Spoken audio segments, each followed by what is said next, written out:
할렐루야, 반갑습니다. 값진 진주 하나를 구하는 상인은 장차 새 예루살렘을 소유하러 오시는 성부 하나님이시라는 말씀을 전하겠습니다. 마태복음 13장 45절과 46절을 읽겠습니다.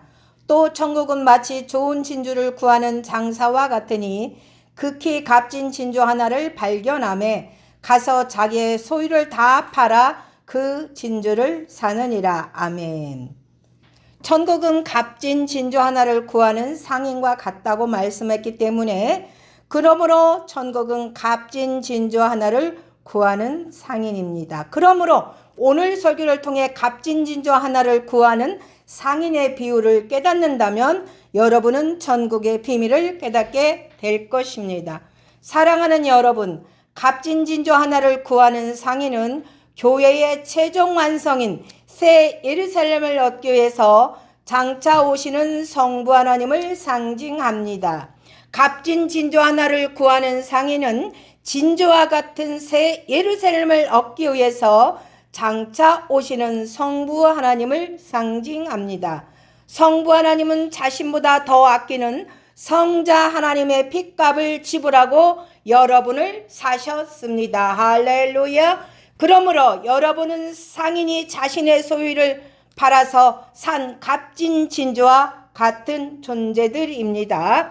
사도행전 20장 28절을 읽겠습니다. 여러분은 자기를 위하여 또는 온 양떼를 위하여 삼가라. 성령이 그들 가운데 여러분을 감독자로 삼고 하나님이 자기 피로 사신 교회를 치게 하셨느니라. 아멘. 하나님은 십자가에서 자신의 핏값을 지불하고 여러분을 사셨기 때문에 그러므로 값진 진주 비유에서 값진 진주는 하나님의 핏값으로 구원받은 여러분을 상징합니다. 값진 진주 비유에서 자신의 소유를 다 팔아서 값진 진주 하나를 산 상인은 성부 하나님을 상징하지만 밭에 감추인 보화 비유에서 자신의 소유를 다 팔아서 밭에 감춘 보화를 산 사람은 성자 하나님을 상징합니다. 마태복음 13장 44절을 읽겠습니다. 천국은 마치 밭에 감추인 보화 같으니 사람이 이를 발견한 후 숨겨두고 기뻐하며 돌아가서 자기의 소유를 다 팔아 그 밭을 샀느니라. 아멘. 성경은 천국은 자신의 소유를 다 팔아서 살 수 없다. 천국은 오직 예수님의 핏값으로만 들어갈 수가 있다. 성경은 사도행전 20장 28절에서 하나님이 자신의 피로 교회를 사셨다라고 말씀했기 때문에 그러므로 소유를 다 팔아서 천국을 상징하는 보화를 산 사람은 교회를 사기 위해 피 흘려 교회를 산 예수님을 상징하고 밭에 감추인 보화는 교회를 상징합니다. 이와 같이 천국은 자신의 모든 소유를 팔아서 살 수 있는 사람은 존재할 수 없기 때문에 그러므로 값진 진주 하나를 얻기 위해 자신의 소유를 다 팔아서 산 상인은 구원받은 성도를 가르치는 것이 아닙니다. 값진 진주 하나를 구하는 상인의 비유에서 자신의 소유를 다 팔아서 값진 진주 하나를 산 상인은 새 예루살렘을 소유하러 오시는 성부 하나님을 상징합니다. 아멘. 밭에 감추인 보화 비유에서 밭에 감추인 보화는 교회를 상징하지만 값진 진주 하나 비유에서 값진 진주 하나는 교회의 최종 완성인 새 예루살렘을 상징합니다. 밭에 감추인 보화 비유에서 밭에 감추인 보화를 얻기 위해 자신의 소유를 다 판 사람은 예수님을 상징합니다. 값진 진주 하나 비유에서 값진 진주 하나를 얻기 위해서 자신의 소유를 다 판 사람은 성부 하나님을 상징합니다. 왜 값진 진주 하나를 소유하기 위해서 자신의 소유를 판 사람은 성부 하나님을 상징할까요? 사랑하는 여러분, 오직 값진 진주 하나라는 말씀에 주목하시기를 바랍니다.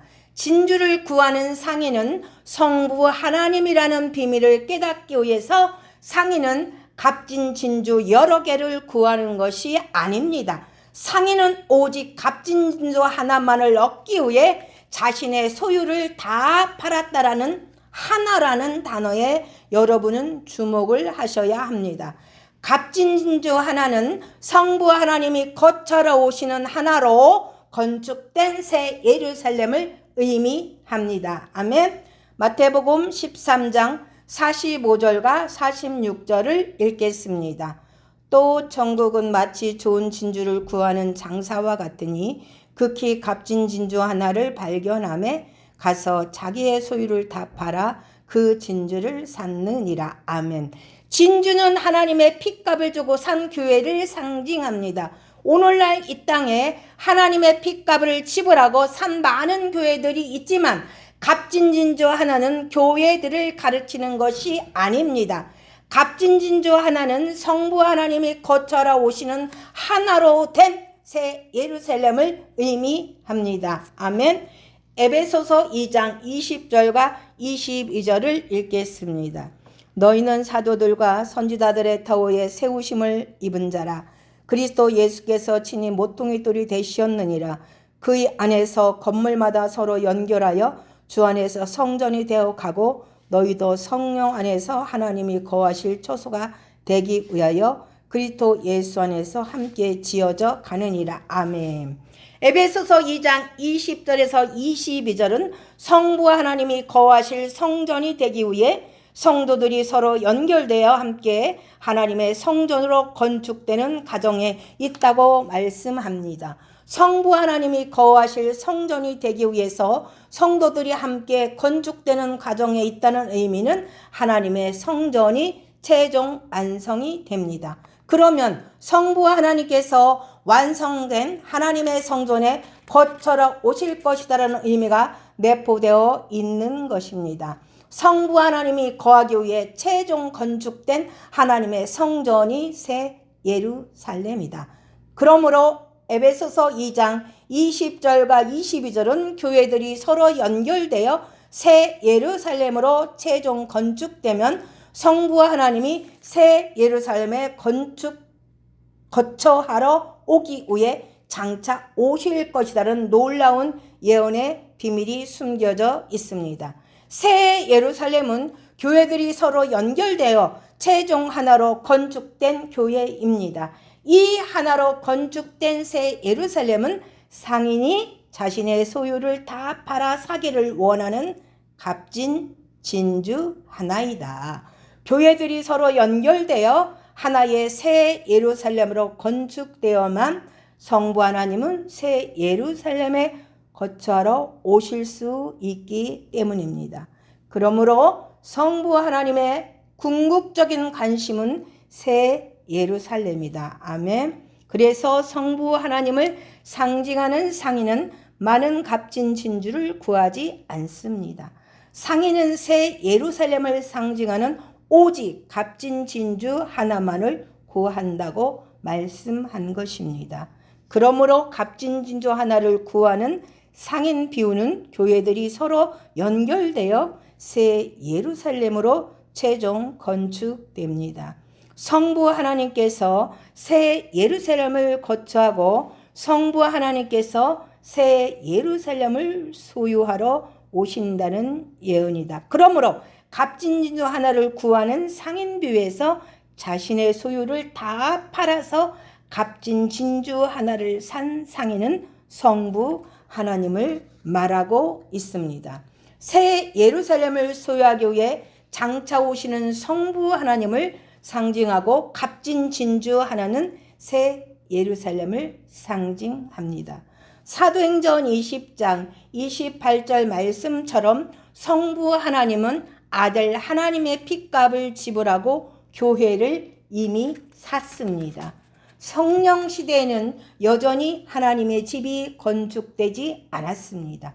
성령 시대에서 성부 하나님은 하나님의 집을 실제 소유한 것은 맞지만 성부 하나님은 하나님의 집에 들어갈 수가 없습니다. 왜냐하면 아파트가 아직 완공되지 않았다면 그 아파트에 입주할 수 없듯이 교회 시대에 하나님의 성전이 완공되지 않았다면 교회 시대의 성부 하나님은 하나님의 성전에 입주할 수 없는 것입니다.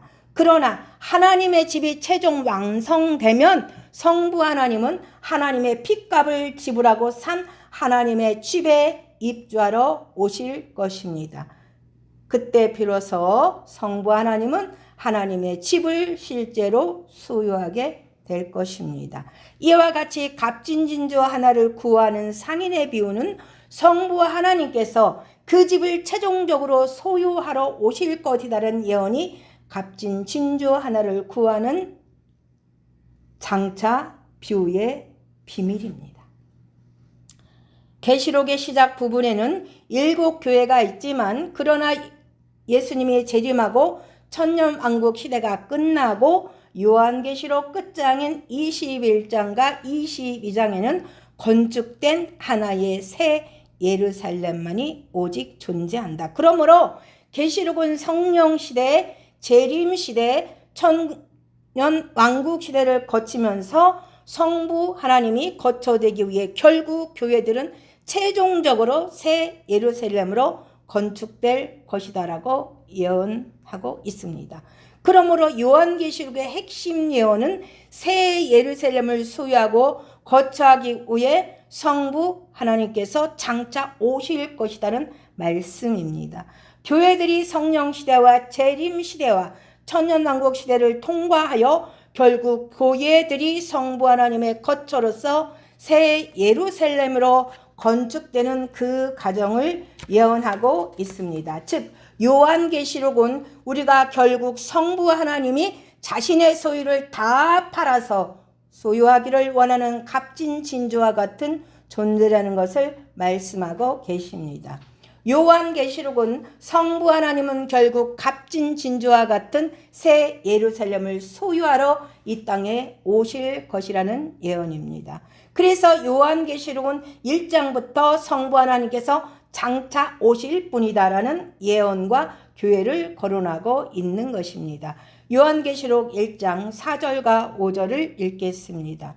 요한은 아시아에 있는 7교회에 편지하노니 이제도 계시고 전에도 계셨고 장차 오시려와 그 보좌 앞에 있는 7영과 또 충성된 증인으로 죽은 자들 가운데서 먼저 나시고 땅의 임금들의 머리가 되신 예수 그리스도로 말미암아 은혜와 평강이 너희에게 있기를 원하노라.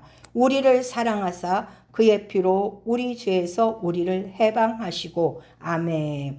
요한계시록 1장 4절에 이제도 계시고 전에도 계시고 장차 오시리는 성부 하나님을 가리키고 7영은 성령 하나님을 가리키고 5절에 충성된 증인은 예수님을 가리킨다. 성부 하나님을 가리켜 이제도 계시고 전에도 계시고 장차 오시리라고 말씀하기 때문에 그러므로 성부 하나님은 장차 오실 분이십니다.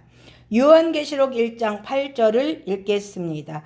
주 하나님이 이르시되 나는 알파와 오메가라. 이제도 있고 전에도 있었고 장차 올 자여 전능하신 자라 하시더라. 아멘. 요한계시록 1장 8절은 예수님이 재림하실 것을 예언한 말씀이 아닙니다. 계시록에서 전능한 자 또는 이제도 있고 전에도 있고 장차 오실 자라는 표현은 성부 하나님을 표현한 것이기 때문에 그러므로 요한계시록 1장 8절은 성부 하나님이 장차 오실 것이라는 예언입니다.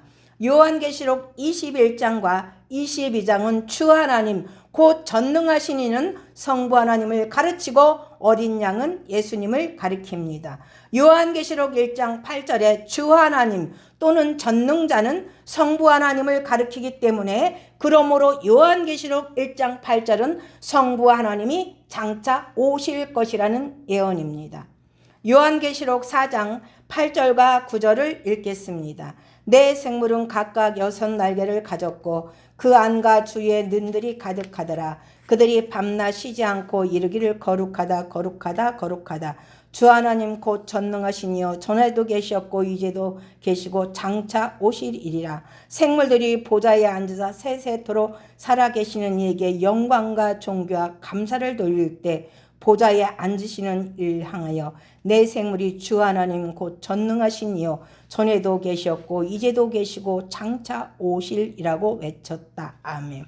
요한계시록 4장과 5장에서 보좌에 앉으시는 성부 하나님을 가리킵니다. 요한계시록 5장 6절과 7절도 읽겠습니다. 내가 또 보니 보좌와 내 생물과 장로들 사이에 한 어린 양이 서 있는데 일찍 죽임을 당한 것 같더라. 그에게 7뿔과 7눈이 있으니 이 눈들은 온 땅에 보내심을 받은 하나님의 7영이더라. 이 어린 양이 나아가서 보좌에 앉으신 이의 오른손에서 두루마기를 취하시니라. 아멘. 요한계시록 5장 6절과 7절은 어린 양은 보좌에 있지 않다. 그러므로 요한계시록 4장 8절과 9절에 보좌에 앉으시는 성부 하나님을 가리킵니다. 만약 요한계시록 4장 8절과 9절에 보좌에 앉으신 분이 성부 하나님을 가리킨다면 그러면 내 생물이 보좌에 앉으신 분을 향하여 주 하나님 곧 전능하시니요 전에도 계셨고 이제도 계시고 장차 오시리라고 말씀했기 때문에 그러므로 성부 하나님은 주 하나님 곧 전능하신 분이고 성부 하나님은 전에도 계셨고 이제도 계시고 장차 오실 분이다. 아멘. 요한계시록 5장 13절 성경을 읽겠습니다. 내가 또 들으니 하늘 위에와 땅 위에 땅 아래와 바다 위에와 또 그 가운데 모든 피조물이 이르되 보좌에 앉으신 이와 어린 양에게 찬송과 존귀와 영광과 권능을 세세토록 돌릴지어다 하니. 아멘. 요한계시록 5장 13절은 보좌에 앉으신 분과 어린 양을 구분하여 말씀하고 있습니다. 13절에 보좌에 앉으시는 성부 하나님을 가리키고 어린 양은 예수님을 가리킵니다. 그러므로 요한계시록 4장과 5장에 보좌에 앉으신 분은 성부 하나님을 가리키는 표현입니다. 계시록 4장과 5장에서 보좌에 앉으시는 성부 하나님을 가리키기 때문에 그러므로 계시록 4장 8절과 9절에 주 하나님이 곧 전능하신 이어 전에도 계셨고 장차 오실이라는 예언은 성부 하나님께서 장차 오실 것이라는 예언입니다.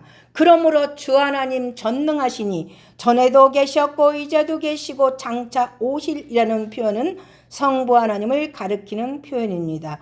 그러므로 요한계시록 1장 8절 주 하나님이 이르시되 나는 이제도 있고 전에도 있었고 장차 올 자여 전능한 자라는 예언은 성부 하나님께서 장차 오실 거라는 예언입니다. 그러므로 요한계시록은 시작부터 성부 하나님께서 값진 진주 하나를 소유하기 위해 성부 하나님께서 장차 오실 것이라는 마지막 복음의 비밀을 예언하고 있는 것입니다. 이와 같이 값진 진주를 구하는 장사의 비유는 성부 하나님께서 값진 진도 하나와 같은 새 예루살렘을 소유하기 위해서 성부 하나님께서 장차 오실 것이라는 마지막 복음의 예언입니다. 그러므로 요한계시록은 하나님의 궁극적인 목적이 되는 새 예루살렘이 출현하면 성부 하나님은 새 예루살렘을 소유하러 오실 것이라는 예언을 하고 있습니다. 요한계시록은 성부 하나님께서 궁극적으로 소유하기를 간절히 원하는 것은 건축된 새 예루살렘이다라는 비밀을 알려주고 있습니다. 대부분 성부 하나님께서 장차 오실 것이라는 마지막 예언을 처음 들어볼 수도 있습니다. 마지막 예언을 처음 들어보았을 수도 있습니다. 성자 예수님의 재림이 성경의 마지막 예언이라고 생각하기 때문일 것입니다. 그래서 요한계시록에서 성부 하나님은 장차 오실 분이라고 분명하게 성경에 기록되어 있지만 대부분 예수님 재림 이후 천년 왕국까지만을 생각하고 있기 때문입니다. 성부 하나님께서 아들의 나라를 소유하기 위해 이 땅에 오실 것이라는 마지막 예언을 깨닫지 못했을 것입니다. 고린도전서 15장 24절과 25절을 읽겠습니다. 그때 마지막이 오리니 그가 모든 통치와 모든 권세와 능력을 멸하시고 나라를 아버지 하나님께 바칠 때라. 그가 모든 원수를 그 발 아래 둘 때까지 반드시 왕노릇 하시리니. 아멘. 계시록 15장 24절과 25절에 부활은 3번이 있다고 말씀합니다. 첫째 부활은 그리스도의 부활, 둘째 부활은 예수님 재림하실 때 성도의 부활, 셋째 부활은 예수님 재림 후 예수님께서 아들의 나라를 바칠 때 마지막 부활이 있을 것이라고 말씀합니다. 고린도전서 15장 25절을 다시 읽겠습니다.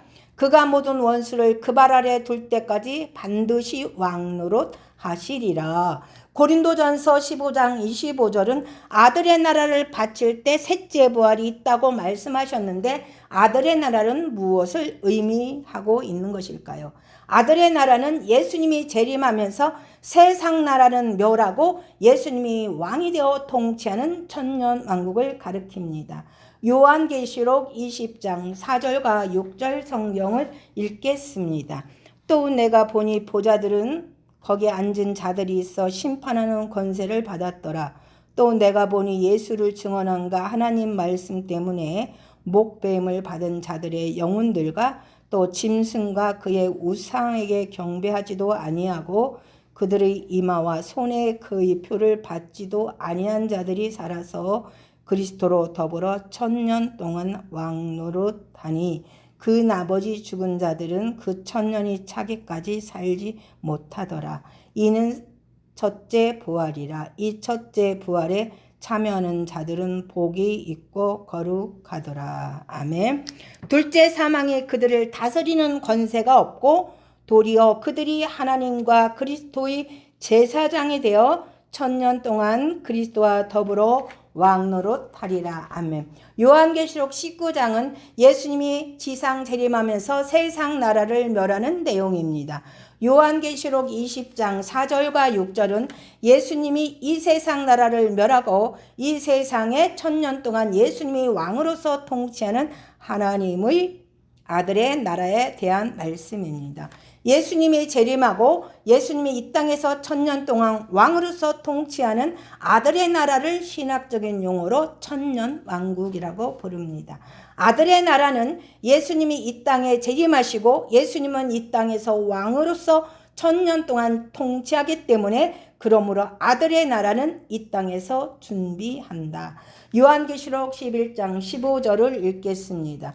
일곱째 천사가 나팔을 불매 하늘에 큰 음성이 나서 이르되 세상 나라가 우리 주와 그의 그리스도 나라가 되어 그가 세세토록 왕노릇 하시리로다 하니. 아멘. 요한계시록 11장 15절은 세상 나라가 우리 주와 그리스도의 나라가 되어 그가 세세토록 왕노릇 할 것이라고 말씀합니다. 세상 나라가 그리스도의 나라가 된다면 그러면 세상 나라는 이 땅에 존재하기 때문에 그러므로 그리스도의 나라는 이 땅에 존재하는 것이다. 그러므로 만약 그리스도의 나라가 이 땅에 존재하는 것이라면 고린도전서 15장 24절을 읽어주세요. 그때 마지막에 오리니 그가 모든 통치와 모든 권세와 능력을 멸하시고 나라를 아버지 하나님께 바칠 때라. 아멘. 고린도전서 15장 24절에 그가 아들의 나라를 바친다는 말씀은 성부 하나님께서 이 땅에 있는 아들의 나라를 받기 위해 성부 하나님께서 이 땅에 오실 것이라는 의미입니다. 고린도전서 15장 27절과 28절을 읽겠습니다.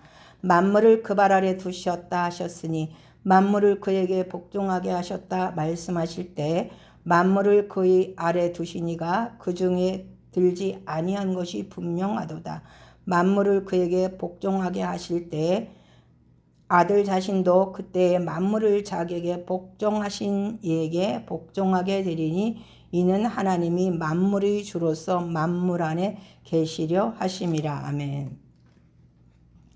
지금은 성부 하나님이 만물 가운데 있지 않지만 성부 하나님께서 만물의 주인으로서 만물 안에 계실 것이라고 말씀한 것입니다.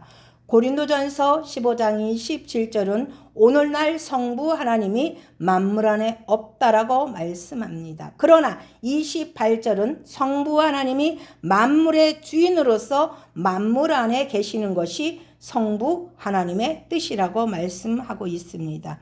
오늘날 성부 하나님이 만물 안에 없지만 성부 하나님이 만물 안에 계시길 원한다라는 의미는 성부 하나님께서 영계에서 만물 안에 장차 오실 것이라는 예언입니다. 그렇습니다. 성부 하나님은 이 땅에 건설된 아들의 나라를 받으러 오실 것입니다. 그래서 예수님은 주기도문을 통해 하늘에 계신 우리 아버지여 나라가 임하옵시며 뜻이 하늘에서 이룬 것과 같이 땅에서도 이루어지다라고 기도를 가르쳐 주신 것입니다. 마태복음 6장 9절과 10절 성경을 읽겠습니다. 그러므로 너희는 이렇게 기도하라. 하늘에 계신 우리 아버지여 이름이 거룩히 여김을 받으시오며 나라가 임하옵시며 뜻이 하늘에서 이루어진 것 같이 땅에서도 이루어지이다. 대부분 주기도문의 핵심이 성부 하나님께서 만물의 주인으로서 만물 안에 계시기 위해 성부 하나님께서 장차 이 땅에 오실 것이라는 마지막 예언이라는 것을 모를 것입니다. 하나님 나라는 하나님이 있는 곳이고 하나님 나라는 하나님이 왕으로 통치하는 곳입니다. 만약 하나님 나라가 있는 곳이 하나님이 계신 곳이라면 하늘에 계신 우리 아버지여 나라가 임하옵시며 뜻이 하늘에서 이룬 것과 같이 땅에서 이루어지다라고 기도하라는 의미는 이 땅에 하나님 나라가 이루어지도록 기도하라는 의미이기 때문에 그러므로 주기도문은 하늘에 계신 우리 아버지여 이 땅에 오시옵소라는 기도입니다. 아멘.